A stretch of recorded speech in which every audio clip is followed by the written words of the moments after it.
The Lenovo Legion Slim 7i is a very good computer, and it has replaced my mobile workstation ZBook.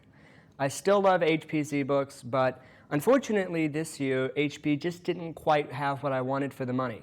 So why did I abandon it for a gaming laptop when I don't game? Well, I'll tell you about it right now.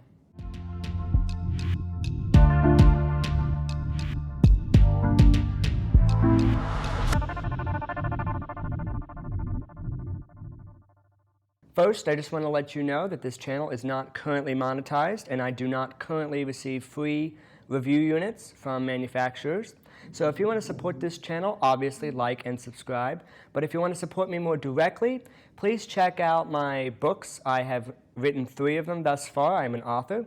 I have 2 for kids and 1 for teens and adults, and I'm working on another one for adults that I will be announcing on the channel in the coming months. If you would like to check out those books, all of them are available in the link in the video description. All right, so a gaming laptop.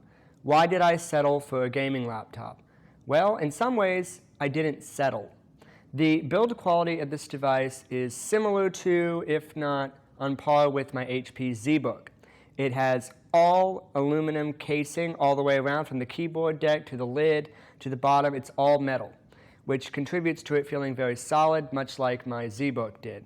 It's worth noting that even some of Lenovo's more expensive Legions have some plastic parts, like the bottom panel. The Legion Slim 7i is a device that is designed for thinnification.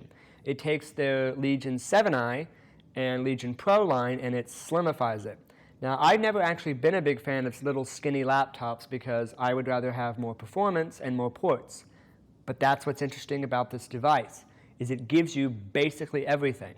In fact, as for the ports, it has nearly every port I could possibly need except for perhaps an RJ45 Ethernet port. But besides that, it has a full-size SD card slot, headphone jack, which you can't take for granted anymore. It has an HDMI 2.1 output. It has 3 USB Type-A ports, which is actually more than my ZBook did. It has the custom Lenovo rectangular charging connector, and it has 2 USB-C ports, one of which supports Thunderbolt 4. Another downside to thinnification is loss of performance, but the Lenovo performs well with its Core i7-12700H and NVIDIA RTX 3050 Ti graphics.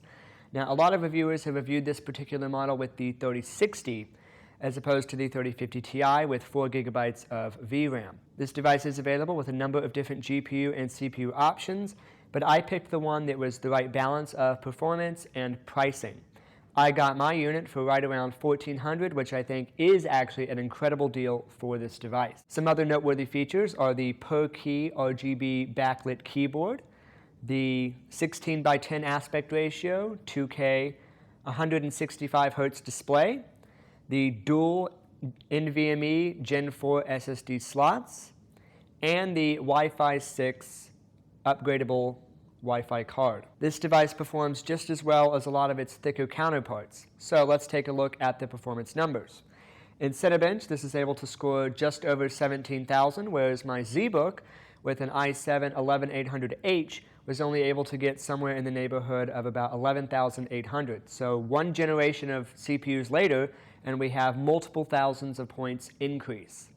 And the increase between 12th and 13th gen CPUs is also significant, but in my experience, not quite as significant as the jump from 11th to 12th gen. The GPU performance is lacking slightly because it is a 3050 Ti, but if you equip this device with a 3060 or even the 3070 when it's available, you can get very good performance for gaming.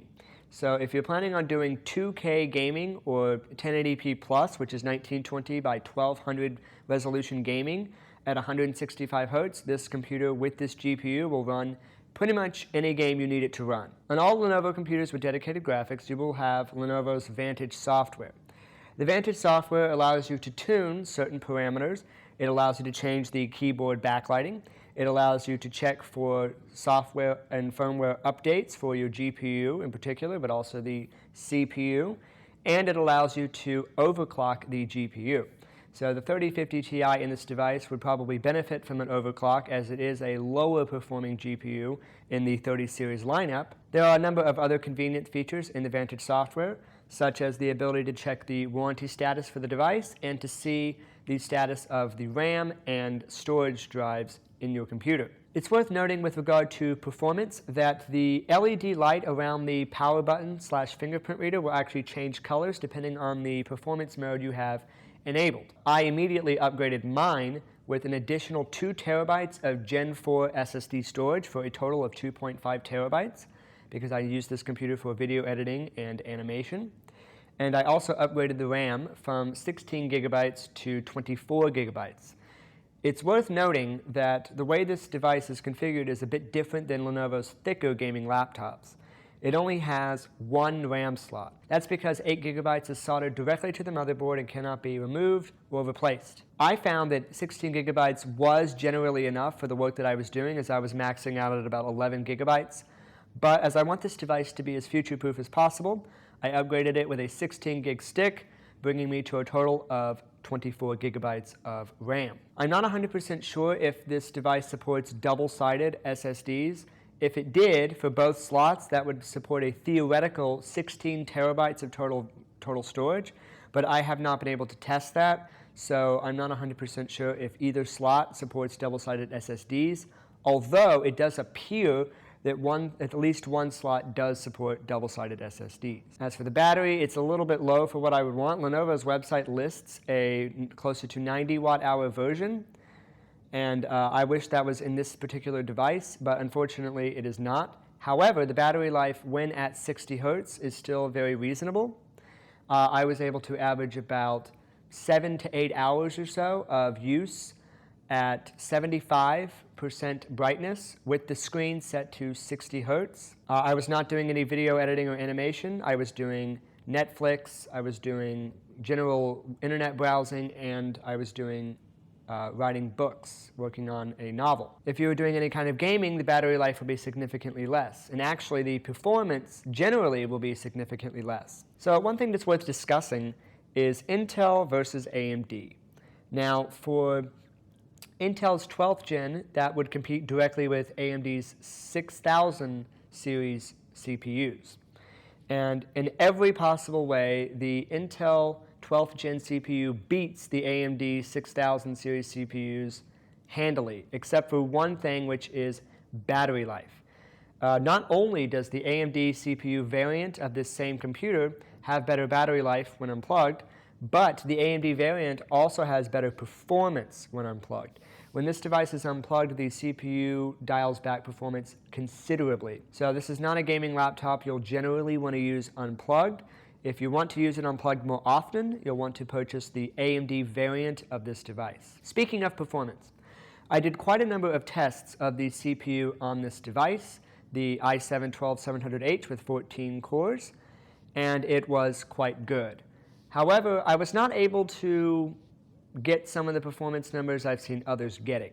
So basically, what happens here is that when I open up a Cinebench run, the Intel CPU jumps up to right around 112 watts of power for a very short period of time before throttling back and using about 90 watts average for the remainder of the test, which is quite substantive with its 170 watt power brick that comes with this computer.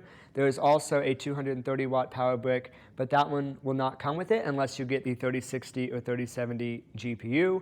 However, you can still buy the 230 watt power brick separately from Lenovo's website. In the BIOS of this computer, there is a secondary sort of performance function where you can crank the performance to its absolute peak. When doing this, the CPU jumps up to right around 130 watts during the beginning of the Cinebench 23 test, and yet again still averages about 90 watts. And the performance was actually slightly worse, getting me my lowest score of 16,800, which suggests that the computer, the cooling solution, simply can't handle it. So I would be tempted to repaste this computer with liquid metal and see if the numbers are any better, because it seems like the computer can handle it other than the heat output. And indeed, the temperatures do spike when doing tests, particularly in the sort of unlocked performance mode. Some other YouTubers have said that this device is difficult to get into. My experience was that it was a breeze to get into. You unscrew the screws, they're all the same length, and then you just pop the lid open. But I do know that some people have had difficulty popping it open. If you do, I can assure you that it's just limited to your unit because not all units are like that. However, where I did run into some trouble was the SSD upgrade. Now, this is probably a user error, but I don't want you as a user to make the same error, so I will tell you that when I tried to upgrade the second empty slot, I ran into an issue with the screw. So, thankfully, Lenovo includes a screw with the device if you would like to upgrade the SSD. The screw that you need to hold it in place is already there. But unfortunately, it was very difficult to get out, and I ended up stripping it on accident. I did eventually get it out, and I actually have a lot of backup screws from various devices over the years, so I was able to use one of those. But it's worth noting with all of the screws, just be careful not to strip any of them, or you could harm the device's usability. If I had any gripes about the device, I would say that one of them is the placement of the fingerprint reader. The fingerprint reader is quick and reliable, but where it's placed, I've noticed that I would bump my finger into this metal part back here instead of actually tapping the fingerprint reader. You can get used to it, and many do, but it's just worth noting that I would prefer the fingerprint reader to be right around here where this GeForce RTX sticker is. In my opinion, that's the best overall place for a laptop fingerprint reader. This device does not have Windows Hello facial recognition, but it still has a myriad of security features, including the aforementioned fingerprint reader. And Windows 11, which comes pre-installed on this device, has a lot of security features built in, like Microsoft Windows Firewall. So you should be fairly secure.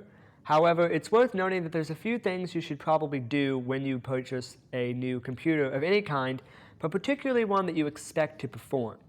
So the very first thing you're going to want to do is go into the installed apps and remove any bloatware, things that just do not need to be there, particularly if they are going to run in the background, like McAfee or Norton Antivirus in particular. Even if you would like to install antivirus on your computer, it's generally recommended to get rid of the pre-installed version first, as you don't want that running in the background and taking up CPU and RAM resources. It is a really constant source of irritation. And if you don't get rid of it soon enough, you may eventually see random pop-ups, and sometimes these pop-ups can't be permanently disabled. You want to go into the menu and actually change which apps open on startup. What this does is it tells the computer that when you first boot it up, every time you're ready to use it, that it will not open up certain apps in the background. So a great example is Microsoft Teams. Microsoft Teams takes up quite a bit of resources in the background, and you really don't want that to open without your permission. So I would advise, if you need Teams on the computer, to have this app set to stay closed upon the opening of the computer. Other things to note include the webcam. It is great that it is there, and I like how they have what is basically a reverse notch. It's the opposite of what Apple has done, and while it's not a perfect solution, it is significantly more appreciated than the nonsense that Apple are doing by cutting a big chunk out of your display. The webcam quality is pretty good. I would say it's not excellent or amazing, but it is above average. The SD card slot is not the fastest SD card slot I've ever seen, but the other issue with it is that the card will stick out quite a ways from the device. My ZBook was designed differently, where the SD card would click and go all the way into the computer. So you just need to be aware of that when you use the SD card reader. Fan noise on the device is relatively minimal, so I'm not going to complain about it unless you go into the BIOS and set it to like max performance mode. Other than that, the fan noise is reasonable, and of course the Lenovo Vantage software has a quiet mode setting built in. So if you find the fan noise to be irritating, if you're doing basic tasks like Word documents, you can turn that on and it will eliminate and minimize the fan noise. Would I recommend this computer? Well, in terms of performance, it's pretty easy to do. So I've seen a number of other computers that have this same CPU, the i7-12700H, and a lot of them perform worse, at least in CPU benchmarks like Cinebench R23. I've seen the average score be more like 14,000 to 15,000, whereas my unit consistently gets over 17,000. What's interesting is that I've also seen worse scores for the new ZBook Fury 16G9. That is a device that I considered instead of getting this one, but I ultimately went with this one because I like the design a bit better, and it was about $1,000 cheaper, which is an advantage. But what's interesting is that the ZBook had the optional Core i7 12700HX, I believe it is. And that computer only got a score of about 14,000 in Cinebench. Obviously, the score will vary by unit, of course, but it's fascinating to me that that's the case. And what's worth noting is that each manufacturer will determine how much power they want or are willing to deliver to the CPU. So that's why it's important to do tests and using certain monitoring tools to check out your performance, like Intel XTU can tell you how much power the CPU is drawing during heavy workloads. And so it's important to do that because just because a computer has a i7, i9, whatever CPU doesn't mean it's going to be maxing out that i7 or i9 CPU. So it's worth doing your research and considering the thermal solution of the device. Speaking of monitoring solutions, this device doesn't really work with Intel XTU as far as overclocking and undervolting because it is not a supported CPU. As for the display, it is a 2560 by 1600 16 by 10 aspect ratio display with 165 Hz refresh rate, and it supports G-Sync, and NVIDIA Optimus is available for switchable graphics. So you can set it to iGPU only if you're trying to maximize battery life, and you can set it to dedicated graphics card only if you're trying to maximize performance. It's also worth noting that the HDMI output is connected directly to the graphics card instead of being routed through the integrated graphics, which will help with performance, particularly if you're using an external display. This display gets up to about 500 or so nits of brightness. It's not quite as bright as my old ZBook, and I could tell as soon as I looked at it, but it is a very pleasing display to look at, and I really enjoy it. All right, that's been it for this video. Please like and subscribe and comment on this video. Tell me if there's anything about this computer that I missed that I didn't talk about that you wanted me to go over. Also, please check out my books in the video description. It's a great way to support me and support the channel. And they are really awesome books. One is an adventure where a vampire has to travel across the world trying to find a magic potion to stop an evil witch and save the world from a deadly virus. It's a crazy book. It's a lot of fun, and it's not a long read. So please check those out, and I will see you in the next video.